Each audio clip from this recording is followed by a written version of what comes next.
Group discussion का अगला part start करते हैं, जिसमें है आज का टॉपिक पर्यावरण एवं वायुमंडल।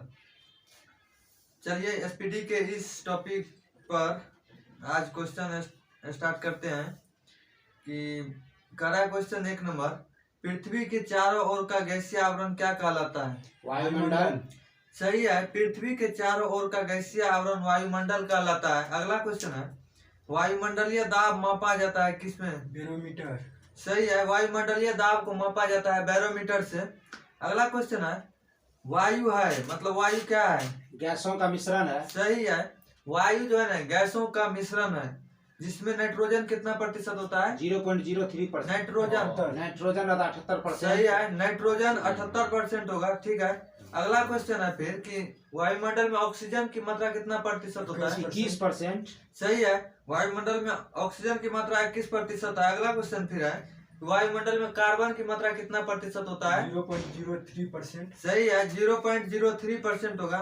फिर अगला क्वेश्चन कह रहा है कि वायुमंडल में विद्यमान अक्रिय गैस मतलब जो है वायुमंडल में विद्यमान अक्रिय गैस है कौन? आर्गन होगा। सही है, वायुमंडल में जो है अक्रिय गैस पाया जाता है एक तो, उसका नाम है आर्गन।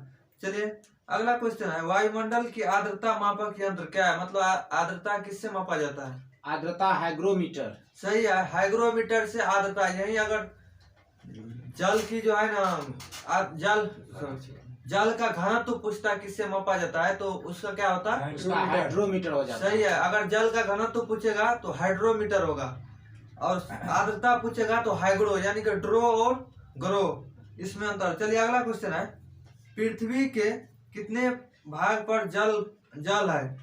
71%। सही है, पृथ्वी के 71% भाग पर जल का विस्तार है और 29% भाग पर स्थल है। सही है, स्थल है, जिसको महाद्वीप बोलते हैं। चलिए अगला क्वेश्चन है, जल राशि का स्वच्छ जल भाग, यानी कि जल जो है ना 71%, उसमें स्वच्छ कितना प्रतिशत है? 2.5%। सही है, उसमें 2.5% शुद्ध जल है, जिसको हम पीने लायक बोल सकते हैं। चलिए अगला क्वेश्चन है, पृथ्वी पर ऊर्जा का मूल स्रोत क्या है? सूर्य। सही है, पृथ्वी पर ऊर्जा का मूल स्रोत सूर्य है। अगला क्वेश्चन है, सौर विकिरण का पृथ्वी पर पहुंचता है मतलब कितना? सूर्य का विकिरण पृथ्वी पर कितना प्रतिशत पहुंचता है? 51%। सही है, सौर विकिरण पृथ्वी पर पहुंचता है 51%।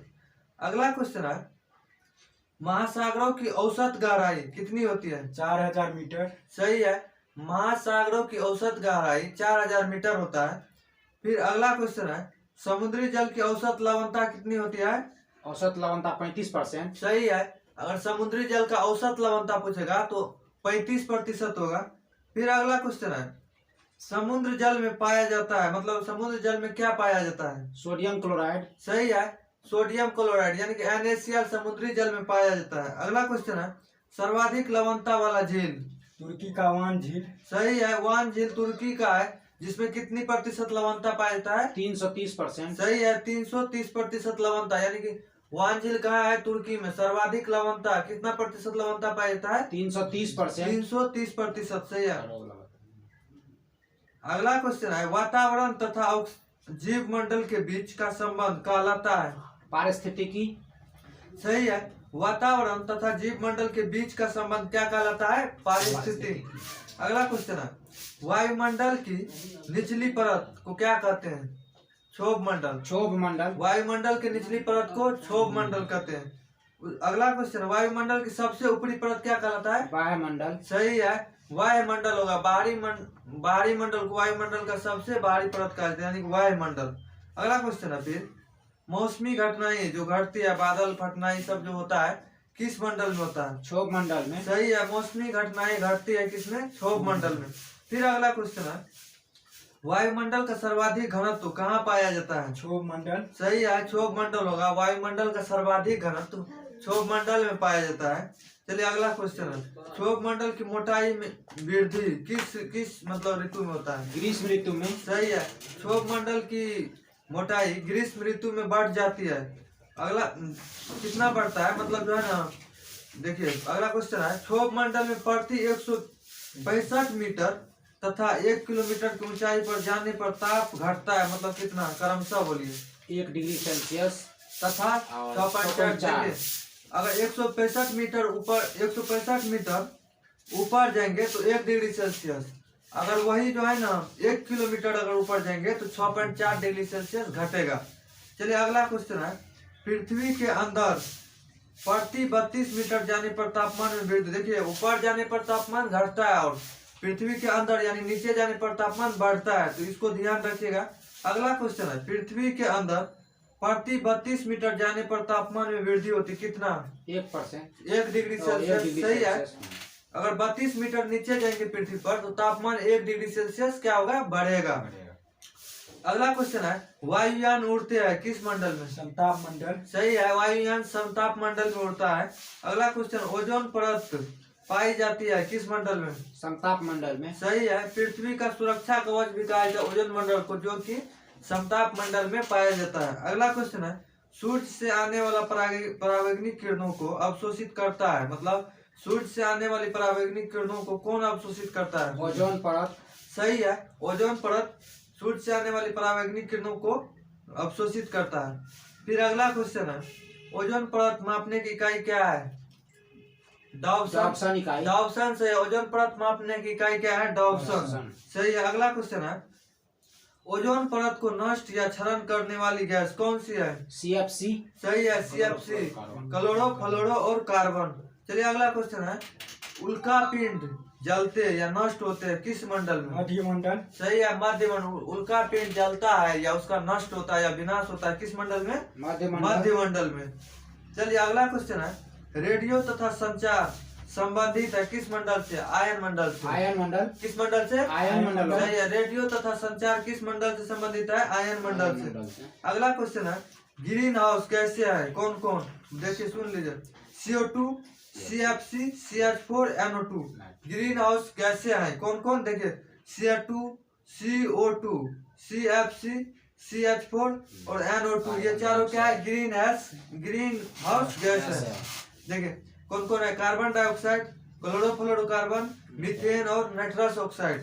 चलिए सॉरी NO2, सही है, नाइट्रोजन ऑक्साइड होगा। अगला क्वेश्चन है, भारत की जलवायु कैसी है, उष्णकटिबंधीय मानसूनी। सही है, भारत की जलवायु उष्णकटिबंधीय मानसूनी है। अगला क्वेश्चन है, संवहनीय वर्षा सर्वाधिक होती है कहाँ, विषुवत क्षेत्र में। सही है, विषुवतीय क्षेत्र में सर्वाधिक कौन सी वर्षा होती है, संवहनीय वर्षा। अगला क्वेश्चन है, अधिकतम वर्षा होता है कहाँ, विषुवतीय क्षेत्र में। सही है, विषुवतीय क्षेत्र में अधिकतम वर्षा यानी सर्वाधिक वर्षा किस क्षेत्र में होता है, विषुवतीय क्षेत्र में। चलिए अगला क्वेश्चन, न्यूनतम वर्षा किस क्षेत्र में होता है, ध्रुवीय क्षेत्र, ध्रुवीय क्षेत्र में। सही है, न्यूनतम वर्षा किस क्षेत्र में होता है, ध्रुवीय क्षेत्र में। चलिए अगला क्वेश्चन है, पछुआ हवाओं के कारण होती है, मतलब क्या होती है, चक्रवात वर्षा। सही है, पछुआ हवा के कारण पूछेगा कौन सा वर्षा होता है, तो चक्रवाती वर्षा होगा। चलिए अगला क्वेश्चन, पछुआ हवा कहलाती क्या, गरजता चालीसा। सही है, गरजता चालीसा, पछुआ हवा कहलाती है गरजता चालीसा, जो कि दक्षिणी गोलार्ध में 40 डिग्री अक्षांश के पास से बहती है। चलिए अगला क्वेश्चन है इसी में, मतलब प्रचंड पचासा, चिकता साठा और गरजता चालीसा, ये सब क्या है, तो दक्षिणी गोलार्ध में बहने वाली हवा है जिसे हम पछुआ पवन कहते हैं। चलिए अगला क्वेश्चन है, मानसून सबसे पहले आता है किस राज्य में, केरल में। सही है, केरल राज्य में आता है किस महीना में, जून के पहले सप्ताह। सही है, जून के पहले सप्ताह में आता है। देखिए मानसून सबसे पहले आता है भारत में किस राज्य में, केरल में। और पूछेगा किस महीना में, तो जून माह के प्रथम सप्ताह में। चलिए अगला क्वेश्चन है, भारत में अधिकांश सर्वाधिक वर्षा होती है किस मानसून से, दक्षिण पश्चिम। सही है, दक्षिण पश्चिम मानसून से। भारत में सर्वाधिक वर्षा होती है दक्षिण पश्चिम मानसून से, जो कि पड़ता है किस क्षेत्र में, ये केरल की तरफ। सही है, केरल की तरफ पड़ता है। चलिए केरल के तट पर आता है। अगला क्वेश्चन है, तमिलनाडु के तटों या कोरोमंडल तट पर वर्षा होती कौन सी, पूर्वी मानसून, सही है, लौटती मानसून। पूर्वी मानसून या लौटती हुई मानसून। पूछेगा कि तमिलनाडु के तटों या उसी को बोलते हैं कोरोमंडल तट पर कौन सी वर्षा होती है, तो लौटती हुई मानसून या पूर्वी मानसून कहते हैं उसको। चलिए जो कि जाड़े के दिनों वर्षा कराते हैं। जाड़े के दिनों में वर्षा होती है, कहाँ होती है? तमिलनाडु में। तमिलनाडु। चलिए अगला क्वेश्चन है, भारत की औसत राष्ट्रीय वर्षा कितनी है? 110 सेंटीमीटर। सही है। भारत की औसत राष्ट्रीय वर्षा पूछेगा ना तो 110 सेंटीमीटर होगा। फिर अगला क्वेश्चन है, फेरल का नियम संबंध है किससे? पवनों की दिशा से। सही है। फेरल का नियम अगर पूछेगा किससे संबंधित है तो पवन के दिशा से। चलिए अगला क्वेश्चन, यानी कि पवन की दिशा को किधर मोड़ना है, नहीं मोड़ना है, मतलब ये नियम किसने दिया? फेरल। चलिए अगला क्वेश्चन है, भारत का ये टॉपिक खत्म हो गया, पर्यावरण एवं वायुमंडल। अगला क्वेश्चन टॉपिक बा कि पुरस्कार एवं सम्मान। तो चलो देखो इसको, भारत का सर्वोच्च सम्मान क्या है? भारत रत्न। सही है। भारत का सर्वोच्च सम्मान भारत रत्न है। अगला क्वेश्चन है, पूछेगा कि भारत रत्न सबसे पहले किसे दिया गया? तो डॉक्टर सर्वपल्ली राधाकृष्णन। सही है। सर्वपल्ली राधाकृष्णन को 1954 ईस्वी में दिया गया था। फिर अगला क्वेश्चन, भारत रत्न या राष्ट्रीय पुरस्कार, भारत रत्न हुआ और क्या कहा जाता है? राष्ट्रीय पुरस्कार की शुरुआत कब हुआ? 1954 ईस्वी में। सही है। 1954 ईस्वी में शुरुआत हुआ। चलिए अगला क्वेश्चन है, भारत रत्न से सम्मानित प्रथम भारतीय थे? डॉक्टर सर्वपल्ली राधाकृष्णन। सही है। डॉक्टर सर्वपल्ली राधाकृष्णन भारत रत्न से सम्मानित प्रथम भारतीय थे, डॉक्टर सर्वपल्ली राधाकृष्णन। अगला क्वेश्चन है, भारत रत्न से सम्मानित प्रथम भारतीय महिला कौन था? इंदिरा गांधी। सही है। इंदिरा गांधी। भारत रत्न से पूछेगा प्रथम महिला की, भारत रत्न से सम्मानित प्रथम महिला कौन था तो इंदिरा गांधी होगा, जिसे कब दिया गया? 1971। सही है। 1971 ईस्वी में इंदिरा गांधी को भारत रत्न से सम्मानित किया गया। अगला क्वेश्चन, मरणोपरांत भारत रत्न से सम्मानित प्रथम भारतीय व्यक्ति कौन थे? लाल बहादुर शास्त्री। सही है। लाल बहादुर शास्त्री, जिसे कब दिया गया पुरस्कार? 1966 ईस्वी में दिया गया था। लाल बहादुर शास्त्री पहला ऐसा भारतीय था जिसे मृत्यु पर मरणोपरांत भारत रत्न मिला 1966 ईस्वी में। अगला क्वेश्चन है, भीमराव अंबेडकर को मरणोपरांत भारत रत्न दिया गया कब? 1990 ईस्वी में दिया गया। भीमराव अंबेडकर को कब मिला भारत रत्न? 1990 ईस्वी में। चलिए उसके बाद क्वेश्चन, भारत रत्न प्राप्त करता प्रथम विदेशी कौन था? खान अब्दुल गफ्फार खान। सही है। खान अब्दुल गफ्फार खान। भारत रत्न प्राप्त करता प्रथम विदेशी अगर पूछेगा तो हो जाएगा खान अब्दुल गफ्फार खान, जो कि पाकिस्तान का था, जिसे 1987 ईस्वी में दिया गया। 1987 ईस्वी में किसे दिया गया भारत रत्न? खान अब्दुल गफ्फार खान। अगला क्वेश्चन, मदर टेरेसा को भारत रत्न कब दिया गया? 1980। सही है। मदर टेरेसा को भारत रत्न 1980 ईस्वी में दिया गया। अगला क्वेश्चन है, बुकर पुरस्कार की शुरुआत 1969 ईस्वी में हुआ, जीतने वाला प्रथम भारतीय महिला कौन था? यानी कि बुकर पुरस्कार प्राप्त करने वाली पहली भारतीय महिला कौन थी? अरुंधति राय। अरुंधति राय। कब मिला? 1997। सही है। 1997 ईस्वी में अरुंधति राय को बुकर पुरस्कार मिला। बुकर पुरस्कार की शुरुआत कब हुई? 1969। सही है। 1969। बुकर पुरस्कार की शुरुआत 1969 हुआ। पहला भारतीय महिला को मिला अरुंधति राय को। उसके बाद अगला क्वेश्चन है, बुकर पुरस्कार संबंधित है किस क्षेत्र से? साहित्य लेखन। सही है। साहित्य क्षेत्र से बुकर पुरस्कार संबंधित है साहित्य क्षेत्र से। अगला क्वेश्चन है, मैग्सेसे पुरस्कार दिया जाता है मतलब किस देश के द्वारा? फिलीपींस। सही है। फिलीपींस के द्वारा दिया जाता है। रेमन मैग्सेसे पुरस्कार जिसको कहते हैं, फिलीपींस के द्वारा दिया जाता है। उसके राष्ट्रपति था रेमन मैग्सेसे के नाम पर जो है मैग्सेसे पुरस्कार की शुरुआत किया गया। कब किया गया? 1958। सही है। रेमन मैग्सेसे पुरस्कार की शुरुआत 1958 ईस्वी में किया गया था। अगला क्वेश्चन है, एशिया का नोबेल कहलाता है कौन सा पुरस्कार? Ramon Magsaysay. सही है। एशिया महाद्वीप का अगर नोबेल पुरस्कार पूछेगा कौन है तो यही होगा रेमन मैग्सेसे पुरस्कार, जो फिलीपींस के द्वारा दिया जाता है, जिसकी शुरुआत 1958 ईस्वी में हुआ। अगला क्वेश्चन है, रेमन मैग्सेसे पुरस्कार से सम्मानित प्रथम भारतीय कौन थे? आचार्य विनोबा भावे। सही है। आचार्य विनोबा भावे होगा, जिसे 1958 ईस्वी में दिया गया था। अगला क्वेश्चन है, रेमन मैग्सेसे पुरस्कार पाने वाले पहली भारतीय महिला कौन थी? किरण बेदी। सही है। किरण बेदी। कब दिया गया? 1994। सही है। रेमन मैग्सेसे पुरस्कार पाने वाली पहली भारतीय महिला किरण बेदी थी, जिसे 1994 ईस्वी में दिया गया। पूछेगा कि भारत का प्रथम महिला आईपीएस कौन था? किरण बेदी। सही है। जिसे रेमन मैग्सेसे पुरस्कार मिला 1994 ईस्वी में। अगला क्वेश्चन है, भारत का सर्वोच्च वैज्ञानिक पुरस्कार कौन सा है? भटनागर। सही है। भारत का सर्वोच्च वैज्ञानिक पुरस्कार पूछेगा तो क्या होगा? भटनागर पुरस्कार। अब पूछेगा कि भटनागर पुरस्कार का संबंध किस क्षेत्र से है, तो क्या बोलिएगा? विज्ञान। विज्ञान से। सही है, विज्ञान से है। उसके बाद क्वेश्चन, नॉर्मन बोरलॉग थे, मतलब कहाँ के निवासी? अमेरिका का था ये। सही है, अमेरिका का था। तो पूछेगा कि नॉर्मन बोरलॉग का संबंध किससे है? हरित क्रांति। सही है, विश्व में अगर हरित क्रांति का पिता पूछेगा तो यही होगा, नॉर्मन बोरलॉग। चलिए, बोरलॉग पुरस्कार की शुरुआत कब हुआ? 1973। सही है, 1973। नॉर्मन बोरलॉग पुरस्कार की शुरुआत 1973 से हुआ। अगला क्वेश्चन, बोरलॉग पुरस्कार प्रदान करता है मतलब कौन सी संस्था? ये होगा फर्टिलाइजर कंपनी कोरोमंडल इंटरनेशनल द्वारा दिया जाता है। क्या होगा? देखिए, बोरलॉग पुरस्कार प्रदान कौन करता है? Fertilizer company Coromandel International. अगला क्वेश्चन है, बोरलॉग पुरस्कार से सम्मानित प्रथम भारतीय महिला? डॉक्टर अमृता पटेल। सही है, डॉक्टर अमृता पटेल। बोरलॉग पुरस्कार से सम्मानित प्रथम भारतीय महिला पूछेगा तो हो जाएगा डॉक्टर अमृता पटेल। अगला क्वेश्चन है, संगीत के क्षेत्र में सर्वोच्च पुरस्कार मतलब कौन सा है पुरस्कार? Grammy award. सही है, ग्रैमी अवार्ड जो है संगीत के क्षेत्र में दिया जाने वाला सबसे बड़ा पुरस्कार है। अगला क्वेश्चन है, ग्रैमी पुरस्कार की शुरुआत कब हुआ? 1958। सही है। अगला क्वेश्चन है कि ग्रैमी पुरस्कार पाने वाले प्रथम भारतीय पुरुष कौन थे? पंडित रविशंकर। सही है, पंडित रविशंकर, जिसका संबंध तबला से है। तबला से है। तो इसे जो है ना 1958 ईस्वी में ग्रैमी पुरस्कार से सम्मानित किया गया। अगला क्वेश्चन है, ज्ञानपीठ पुरस्कार की शुरुआत कब हुआ? 1965। सही है, ज्ञानपीठ पुरस्कार की शुरुआत 1965 में हुआ। और जो है ना इस ज्ञानपीठ पुरस्कार की स्थापना मतलब जो है पूछेगा किसने किया तो क्या होगा? शांति प्रसाद जैन।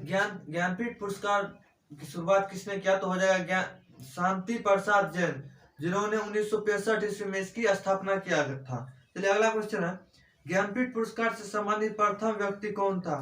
जी शंकर क्रूप। सही है, जी शंकर क्रूप, यानी ज्ञानपीठ पुरस्कार से सम्मानित प्रथम व्यक्ति थे जी शंकर क्रूप, जिन्हें 1965 ईस्वी में दिया गया था। अगला क्वेश्चन है, भारत में ज्ञानपीठ पुरस्कार पाने वाली प्रथम महिला थी कौन? आशापूर्णा देवी। सही है, भारत में ज्ञानपीठ पुरस्कार प्राप्त करने वाली प्रथम भारतीय महिला पूछेगा तो आशापूर्णा देवी। अगर पुरुष में पूछेगा तो जी शंकर क्रूप होगा। महिला में पूछेगा तो आशापूर्णा देवी होगा, जिसको 1976 ईस्वी में दिया गया था। अगला क्वेश्चन है, हिंदी का पहला ज्ञानपीठ पुरस्कार मतलब किसे दिया गया? नंदन पंत को। सही है, सुमित्रा नंदन पंत को। हिंदी का पहला ज्ञानपीठ पुरस्कार किसे दिया गया? सुमित्रा नंदन पंत को। किस पुस्तक के लिए? चिदम्बरा पुस्तक के लेखक कौन है? सुमित्रा नंदन पंत। इसके लिए इसे ज्ञानपीठ पुरस्कार दिया गया। कब दिया गया? 1968 ईस्वी में। 1968 ईस्वी में किसे दिया गया? सुमित्रा नंदन पंत को, चिदम्बरा हेतु। चलिए, अगला क्वेश्चन है, मिस यूनिवर्स प्रतियोगिता की शुरुआत कब से हुआ? 1952। सही है, मिस यूनिवर्स प्रतियोगिता की शुरुआत 1952 से हुआ स्टार्ट। अगला क्वेश्चन है, मिस वर्ल्ड प्रतियोगिता की शुरुआत किस वर्ष से शुरू हुआ? 1951 ईस्वी। सही है, मिस यूनिवर्स पूछेगा तो 1952 और मिस वर्ल्ड प्रतियोगिता पूछेगा तो 1951। अगला क्वेश्चन है, मिस वर्ल्ड तथा मिस यूनिवर्स खिताब पाने वाली पहली भारतीय महिला मतलब क्रमशः बोलिए। मिस वर्ल्ड पाने वाली पहली भारतीय महिला कुमारी रीता फाड़िया हो जाएगा। और मिस यूनिवर्स पूछेगा तो सुष्मिता सेन होगा, जो 1994 ईस्वी में बनी थी। चलिए, अगला क्वेश्चन है, तानसेन सम्मान का प्रारंभ करने वाला पहला राज्य कौन था? मध्य प्रदेश। सही है, मध्य प्रदेश। अगला क्वेश्चन है, पद्म श्री प्राप्त करने वाली प्रथम अभिनेत्री कौन थी? नरगिस दत्त। सही है, पद्म श्री प्राप्त करने वाली प्रथम अभिनेत्री थी नरगिस दत्त, जिन्होंने 1958 ईस्वी में प्राप्त की थी। चलिए, अगला क्वेश्चन है, व्यास सम्मान जिसकी शुरुआत कब हुआ? 1991। सही है, 1991 ईस्वी में हुआ। जो है ना इसकी व्यास सम्मान से सम्मानित प्रथम व्यक्ति कौन था? रामविलास शर्मा। व्यास सम्मान से सम्मानित प्रथम व्यक्ति डॉक्टर रामविलास शर्मा था। पूछेगा कि व्यास सम्मान की शुरुआत कब हुआ तो 1991 होगा। किसके द्वारा दिया जाता है? बिरला फाउंडेशन। सही है, बिरला फाउंडेशन के द्वारा दिया जाता है। चलिए, पुरस्कार एवं सम्मान का टॉपिक खत्म हुआ। अगला फिर है मानव शरीर, यानी मानव शरीर में क्या क्या है, मतलब चलिए इसको जानते हैं। दोस्तों, अगर वीडियो अच्छा लगा तो इसको लाइक सब्सक्राइब और आगे बढ़ाइएगा।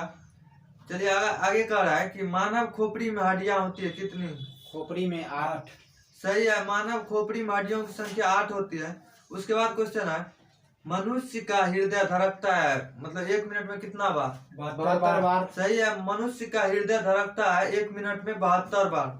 अगला क्वेश्चन है, स्वस्थ मनुष्य की श्वसन दर कितनी होती है? 16 से 18 बार। सही है, प्रति मिनट। एक स्वस्थ मनुष्य की श्वसन दर 16 से 18 बार प्रति मिनट, यानी 1 मिनट में 16 से 18 बार सांस लेता है। चलिए अगला क्वेश्चन है, मस्तिष्क का वजन कितना होता है? 1350 ग्राम।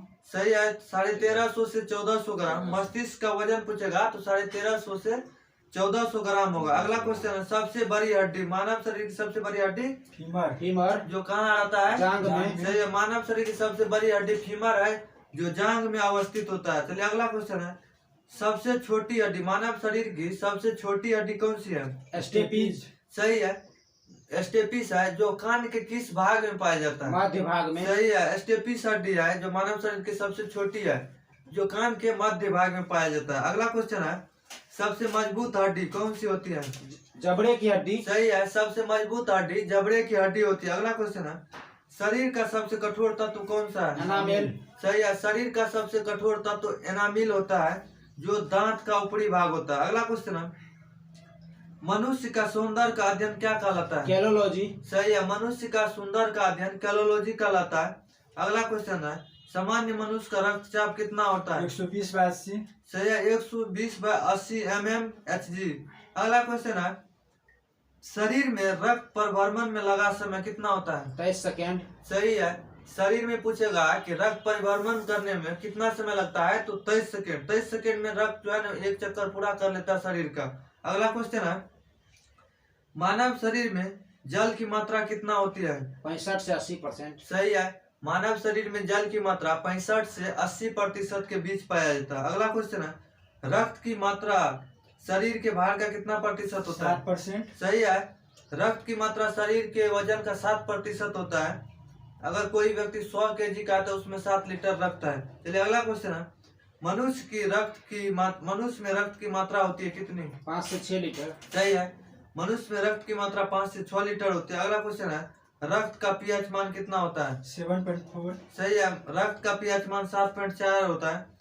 अगला क्वेश्चन है, रक्त को शुद्ध कौन करता है हमारे शरीर में? किडनी। सही, रक्त को शुद्ध करेगा तो किडनी। अगला क्वेश्चन है, लाल रक्त कण का निर्माण कहाँ होता है? लाल अस्थि मज्जा में। सही है, रेड बोन में होगा।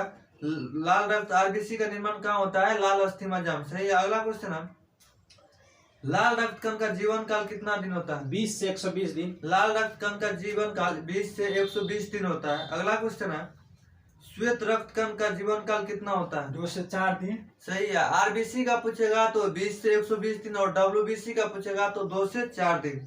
अगला क्वेश्चन है, श्वेत रक्त कण को क्या कहा जाता है? श्वेत रक्त ल्यूकोसाइट। सही है, श्वेत रक्त कण को ल्यूकोसाइट कहा जाता है। अगला क्वेश्चन है, लाल रक्त कण को क्या कहा जाता है? एरिथ्रोसाइट। सही है, लाल रक्त कण को एरिथ्रोसाइट कहा जाता है। अगला क्वेश्चन है, शरीर का ताप नियंत्रण करता है कौन सी ग्रंथि? Hypothalamus gland. सही है, हाइपोथैलेमस ग्रंथि शरीर के तापमान को नियंत्रित रखता है। अगला क्वेश्चन है, सर्वदाता रक्त समूह किसे कहा जाता है? O negative. सही है, ओ नेगेटिव को यूनिवर्सल डोनर कहा जाता है। उसके बाद अगला क्वेश्चन है, सर्वाग्राही रक्त समूह किसे कहा जाता है? AB plus. सही है, यूनिवर्सल रिसेप्टर यानी कि सर्वग्राही रक्त समूह किसे कहा जाता है? तो एबी को। अगला क्वेश्चन है, ब्लड बैंक कहलाता है क्या? प्लीहा या स्प्लीन। सही है, एस्पिलिन या प्लीहा को मानव शरीर का ब्लड बैंक कहा जाता है। अगला क्वेश्चन है, भोजन का पाचन प्रारंभ होता है कहाँ से? मुख से। चलिए सही है, भोजन का पाचन अगर पूछेगा कहाँ से प्रारंभ हो जाता है तो मुख से हो जाएगा। भोजन का प्रारंभ मुख से, भोजन का पचना प्रारंभ हो जाता है मुखिया से। चलिए अगला क्वेश्चन है, पचे हुए भोजन का अवशोषण कहाँ होता है? छोटी आंत में। सही है, पचे हुए भोजन का अवशोषण छोटी आंत में होता है। अगला क्वेश्चन है, पीत का स्रावित होता है कहाँ से? पीत कहाँ से स्रावित होता है? यकृत से।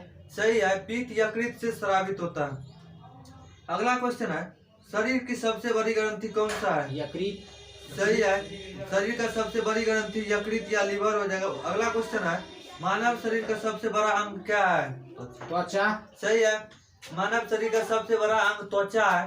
अगला क्वेश्चन है, अगला क्वेश्चन है, सबसे छोटी ग्रंथि कौन सी है? पिट्यूटरी ग्रंथि। सही है, पिट्यूटरी ग्रंथि है। चलिए अगला क्वेश्चन है, रक्तचाप मापने वाला यंत्र। स्फिगोमेनोमीटर। सही है, रक्तचाप मापने वाला यंत्र है स्फिगोमीटर। तो चलिए दोस्तों, एक खुशखबरी आया है कि एसएससी जीडी का रिजल्ट दिया है। चलिए देखते हैं किसने बाजी मारा है इस बार। चलिए अगला क्वेश्चन है, मानव में पसलियां पाई जाती हैं कितना? 12 जोड़ी। सही है, मानव में 12 जोड़ी पसलियां पाई जाती है। चलिए अगला क्वेश्चन है, शरीर में हड्डियों की कुल संख्या कितनी होती है? 206।